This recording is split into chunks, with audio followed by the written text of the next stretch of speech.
Ada satu keterampilan yang memang penting banget yang kita dapetin, yang selalu ditegaskan sama dosen-dosen setiap ada kegiatan di dosen, itu adalah sebagai seorang analisis pemula.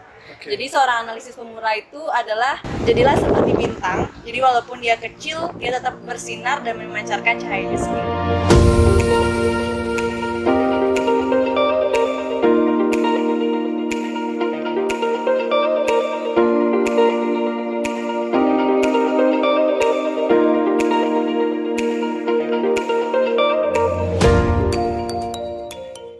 Halo semuanya, balik lagi bareng aku Berta Kurniawan di channel Narasi Mahasiswa. Channel yang akan ngebahas seputar cerita anak mahasiswa. Nah, kali ini Narasi Mahasiswa udah di FEB Udayana. Kita mau bedah salah satu jurusan yang ada di FEB Udayana. Di sebelahku udah ada perempuan cantik yang akan berbagi seputar jurusan yang ia ambil. Untuk itu, kakak mungkin kenalin diri dulu. Namanya siapa dan dari alumni SMA mana? Oke, halo semuanya. Kenalin, nama aku Irma Kusmayanti. Aku adalah seorang mahasiswi di jurusan Ekonomi Pembangunan atau yang kali ini disebut jurusan Sarjana Ekonomi Fakultas Ekonomi dan Bisnis Universitas Udayana, dan aku adalah alumni dari SMA Negeri 1 Tabanan. Oke, akrab disapa? Akrab disapa Irma. Aku panggil Irma. Nah, mungkin pertanyaan pertama nih kak, apa sih yang jadi alasan kakak pilih jurusan Ekonomi Pembangunan? Kenapa nggak jurusan lain yang ada di FEB Udayana?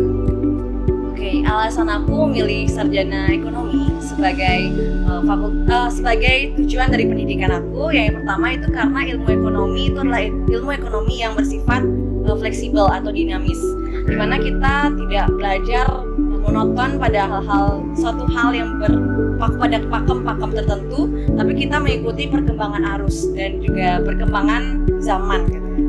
Terus alasan yang kedua tentunya karena ilmu ekonomi itu adalah ilmu yang mempelajari tentang masyarakat.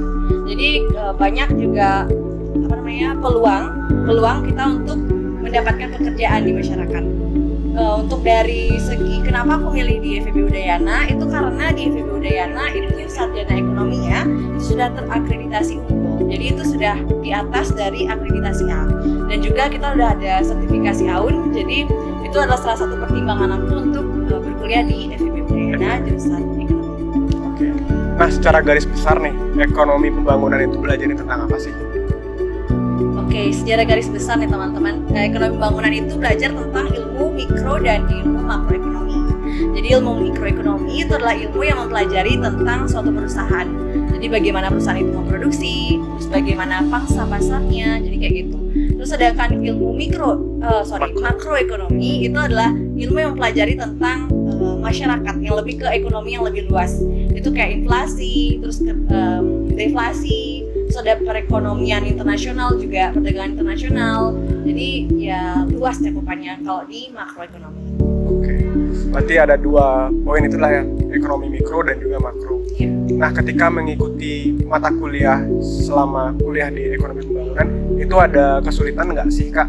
Atau memang harus ada kompetensi yang kita harus punya agar kita bisa mengikuti mata kuliah? Jadi selama aku berkuliah di sarjana ekonomi itu nggak ada sih kompetensi khusus yang harus kita miliki. Jadi yang penting kita harus punya niat dulu. Kita punya niat untuk belajar dan mengetahui bagaimana sih apa sih yang harus kita pelajari, yang harus kita kuasai. Itu sebenarnya kita cuman diajarkan untuk menganalisis suatu kasus kayak gitu ya. Jadi kita bisa memecahkan, namanya juga ekonomi pembangunan gitu ya. Jadi kan itu berhubungan dengan benar. Sifatnya membangun. Jadi berhubungan dengan pembangunan gitu. Jadi bagaimana kita mengetahui masalah-masalah ekonomi, terus kita hubungin deh sama teori-teori yang udah ada di ekonomi gitu. Oke. Nah, kalau di ekonomi pembangunan itu dapat nggak sih mata kuliah umum, mungkin kayak pendidikan agama, PPKN, mungkin di awal semester kira-kira? Oke, kalau di ilmu ekonomi itu kita di FEB semuanya sebenarnya dapat ya. Kita dapat mata kuliah umum kayak kewarganegaraan, terus juga kita dapat pendidikan agama. Sorry. Terus dapat bahasa Indonesia juga. Terus apa ya lagi ya? Banyak sih sosial politik, sospol itu juga kita dapat. Jadi ya banyak sih dapat kuliah umum pasti.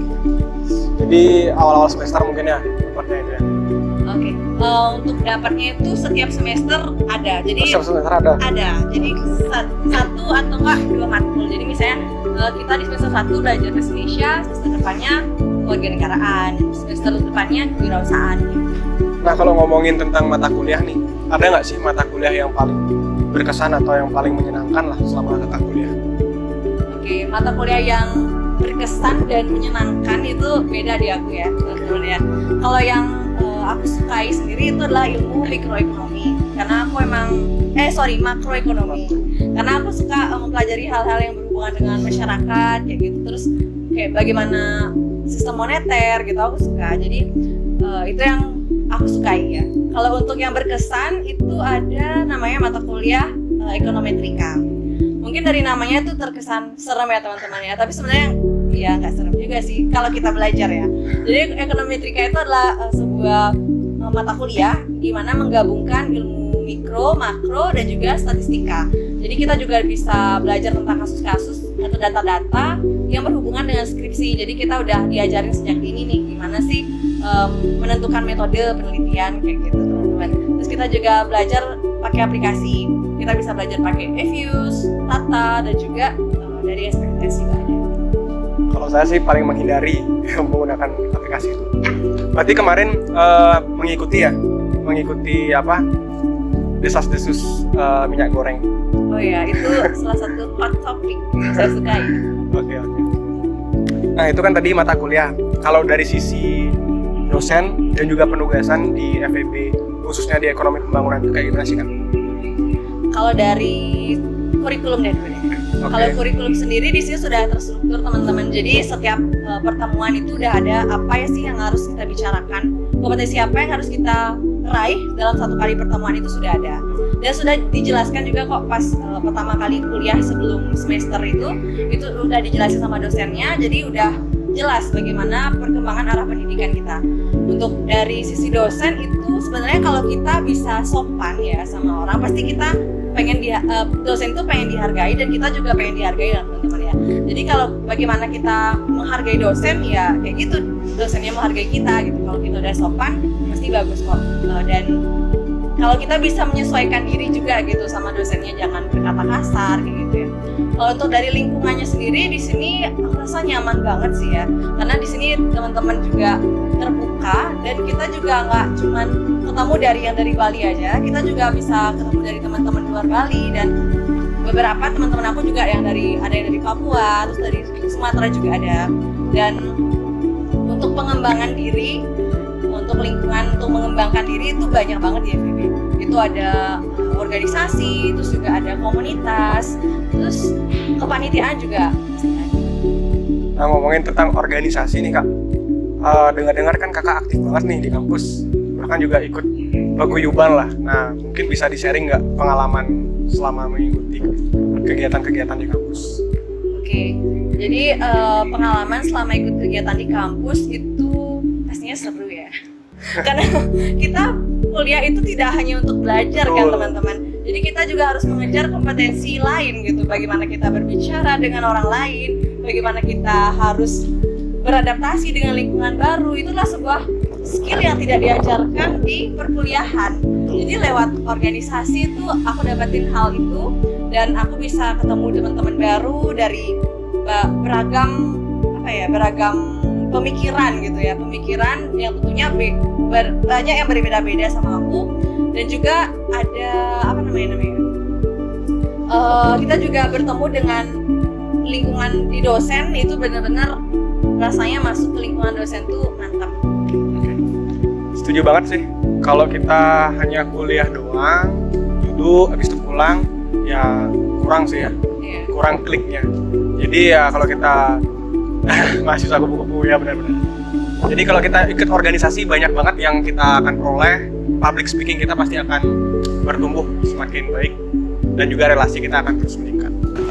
Kan udah banyak banget nih yang Kak Irma sharing tadi, mata kuliah udah, lingkungan selama di kampus kayak gimana, pertemanan, dosen dan penugasan. Nah sekarang dari sisi apa sih keterampilan yang bisa mereka peroleh adik-adik SMA dan SMK nanti ketika mereka menjadi lulusan ekonomi? Oke, jadi ada satu apa namanya? Ada satu keterampilan yang memang penting banget yang kita dapetin, yang selalu ditegaskan sama dosen-dosen setiap ada kegiatan di dosen, itu adalah sebagai seorang analisis pemula. Jadi seorang analisis pemula itu adalah jadi kita sebagai mahasiswa ekonomi itu mampu menganalisis keadaan sekitar. Jadi bagaimana kita menentukan kebijakan untuk menyusun kebijakan-kebijakan baru dalam perekonomian itu lewat dari keadaan-keadaan sekitar kita. Bagaimana kita, ya seperti yang katakan tadi, ilmu ekonomi itu dinamis teman-teman. Jadi benar-benar kita melihat bagaimana lingkungan sekitar gitu. Jadi kita sebagai seorang analisis pemula. Oke, plusnya itu Kak ya. Iya. Jadi kita diajarkan agar bisa berpikir lebih kritis dan analis. Oke deh. Nah, ini menjadi pertanyaan yang paling sering ditanyain dari adik-adik kita di SMA SMK. Kira-kira prospek kerja lulusan ekonomi pembangunan bisa kerja di mana sih? Oke, ngomongin soal prospek kerja nih teman-teman. Jadi banyak juga prospek kerja kita di ekonomi karena mata kuliah kita tuh luas kan. Jadi kita bisa sebagai seorang wirausaha itu bisa kok, bisa. Terus juga kita juga sebagai bekerja di pemerintah. Bekerja di pemerintah tuh oke banget, terbuka banget karena kita juga menganalisis, membuat kebijakan gitu kan. Jadi cocok banget sama kita yang udah basicnya emang kayak gitu sebenarnya gitu. Terus kita juga bisa sebagai dosen, mungkin ada teman-teman yang pengen jadi dosen, jadi guru, itu bisa. Terus kita juga bisa sebagai agen peneliti. Jadi kita bisa ikut jadi agen peneliti di Bapeda mungkin kayak gitu ya. Jadi itu bisa. Berarti luas banget ya. Iya. Prospek kerjanya bisa kemana aja, ke pemerintahan bisa, jadi wirausahaan muda juga bisa, di BUMN juga bisa, bahkan menjadi seorang analis dan ke arah akademisi menjadi dosen pun juga bisa. Oke deh, mungkin itu pertanyaan terakhir dari kami narasi mahasiswa. Makasih banget buat Kak Irma. Mungkin untuk closing statement, kira-kira dari kakak ada nggak motivasi buat mereka, adik-adik SMA dan SMK yang memang punya minat untuk gabung di ekonomi pembangunan, kira-kira ada nggak? Untuk teman-teman yang pengen bergabung di sarjana ekonomi, tentunya semangat, karena apapun yang kita inginkan itu dimulai dari kata semangat, dan tentunya kita harus rajin berlatih ya teman-teman ya, karena kalau misalnya kita semangat aja tapi kita nggak latihan untuk mempersiapkan diri itu tentunya ya nol gitu. Terus jangan lupa imbangi juga dengan doa teman-teman, karena berdoa itu penting, karena kita nggak tahu kan kita keberuntungannya itu seperti apa gitu ya. Terus aku ada satu quotes yang selalu aku jadikan motivasi untuk diriku untuk terus berkembang, itu adalah jadilah seperti bintang. Jadi walaupun dia kecil, dia tetap bersinar dan memancarkan cahayanya sendiri. Wih, keren. Ada lagi? Udah, cukup kita aja. Oke deh, terima kasih banget buat Kak Irma yang udah sharing hari ini seputar jurusan ekonomi pembangunan. Buat teman-teman yang suka dengan video ini, bantu kami agar kami lebih semangat berkarya. Silahkan di like dan di subscribe, dan jangan pernah lupa dan pelit-pelit untuk bagikan video ini ke teman kalian. See you and bye-bye.